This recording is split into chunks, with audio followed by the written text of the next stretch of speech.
ಎಲ್ರಿಗೂ ನಮಸ್ಕಾರ. ನಾನು ಇವತ್ತು ನೆಂಗ್ಲಿ ಪಂಚಾಯತ್ ಗಡ್ಡೂರು ಗ್ರಾಮದಲ್ಲಿದ್ದೀವಿ. ಇಲ್ಲೇನಂದ್ರೆ ಇಲ್ಲಿ ಒಂದು ನರ್ಸರಿ ಇದೆ. ಇರೋದು ಕರ್ನಾಟಕ ಗಡಿ ಭಾಗದಲ್ಲಿ. ಇದು ಕರ್ನಾಟಕ. ಇಲ್ಲಿ ನೀವು ಬೋರ್ಡ್ ನೀವೇ ನೋಡ್ಬೋದು, ಎಲ್ಲ ತೆಲುಗುದಲ್ಲೇ ಇದೆ. ಇವ್ರಿಗೆ ಯಾರು ಅನುಮತಿ ಕೊಟ್ಟಿದ್ದಾರೋ ಏನು ಗೊತ್ತಿಲ್ಲ ನಮಗೆ. ಒಂದೇ ಒಂದು ಅಕ್ಷರ ಇಲ್ಲಿ ಕನ್ನಡದಲ್ಲಿಲ್ಲ. ಇವ್ರಿಗೆ ಯಾರು ಅನುಮತಿ ಕೊಟ್ಟಿದ್ದಾರೋ ಗೊತ್ತಿಲ್ಲ. ಇಲ್ಲಿ ಬಂದಿದ್ದೀವಿ, ಈ ಮಾಲೀಕರಿಲ್ಲ. ನಾನು ಈ ಮಾಲೀಕರಿಗೆ ಹೇಳೋದಕ್ಕೆ ಇಲ್ಲಿ ಕನ್ನಡ ಬೇಕು, ಇಲ್ಲಿ ತೆಲುಗು ಬೇಡ. ಇದು ನಮ್ಮ ಕರ್ನಾಟಕ ನೆಲದಲ್ಲಿ ಕನ್ನಡವೇ ಬೇಕು. ನನಗೆ ಹಲವಾರು ಜನ ಇದು ವಾಟ್ಸಪ್ ಮಾಡಿದ್ದಾರೆ. ಏನಣ್ಣ ನೀವು ಏನು ಮಾಡ್ತಾ ಇದ್ದೀರಾ, ಕರ್ನಾಟಕ ರಕ್ಷಣಾ ವೇದಿಕೆಯಲ್ಲಿದ್ದು ಇದನ್ನು ಏನು ನೀವು ನಮ್ಮ ಕರ್ನಾಟಕ ಅದು ಉಳಿಸೋದು ಬೆಳೆಸೋದು ಅಂತ ಇದ್ದೀರಾ. ಹಾಗಾಗಿ ನಾವು ಇಲ್ಲಿ ಬಂದು ಇವತ್ತು ಈ ವಿಡಿಯೋ ಮುಖಾಂತರ ಹೇಳ್ತೀವಿ. ಇಲ್ಲಿನೂ ಟೋಲ್ಗೇಟ್ ಹಾಕೋಣ ಒಂದು ಇದಿದೆ ನರ್ಸರಿ, ಅಲ್ಲೂ ಕೂಡ ಹೇಳಿಬಿಟ್ಟು ಬಂದಿದ್ದೀವಿ.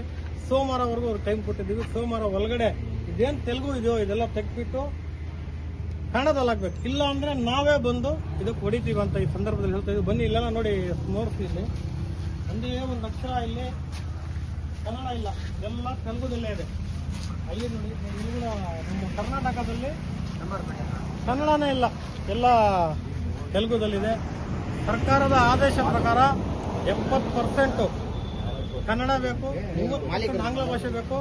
ಇವ್ರು ಯಾರಿಗೆ ಅನುಮತಿ ಕೊಟ್ಟಿದ್ದಾರೋ ಏನು ಗೊತ್ತಿಲ್ಲ. ಈ ವಿಡಿಯೋ ಮುಖಾಂತರ ನಾನು ಸಂಬಂಧಪಟ್ಟ ನೆಂಗ್ಲಿಯ ಪಂಚಾಯಿತಿಯ ಅಭಿವೃದ್ಧಿ ಅಧಿಕಾರಿಗಳಿಗೆ, ಅಧ್ಯಕ್ಷರಿಗೆ ಮನವಿ ಮಾಡ್ತೀವಿ.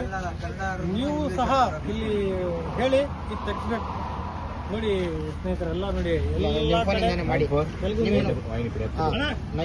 ಓನರ್ ಇಲ್ಲ ಅಣ್ಣ, ಬ್ಯಾಂಗ್ಳೂರಲ್ಲಿದ್ದಾರಾ?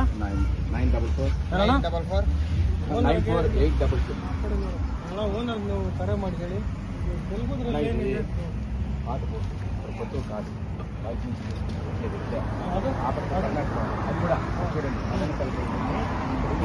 ಏನನ್ನ ಇರಲಿ, ನಾವು ಇಲ್ಲಿ ಕರ್ನಾಟಕದಲ್ಲಿ ತೆಲುಗು ಇದ್ರೆ ನಮ್ಗೆ ಅವಮಾನ. ನಮ್ಗೆ ಜನ ಪ್ರಶ್ನೆ ಮಾಡ್ತಾರೆ, ನೀವೇನು ಮಾಡ್ತಾ ಇದ್ದೀರಾ, ನಿದ್ದೆ ಮಾಡ್ತಾ ಇದ್ದೀರಾ ಅಂತ. ನೀವು ಓನರ್ ಕರೆ ಮಾಡಿ ಹೇಳಿ. ಆದಷ್ಟು ಒಳ್ಳೆ ಇದೇನಿದು ತೆಲುಗುದಲ್ಲಿ ಸೋಮವಾರವರೆಗೂ ಹೇಳ್ಬೇಕು. ನೀವು ಹೇಳಿದ್ರಿ ಏನು ಜನ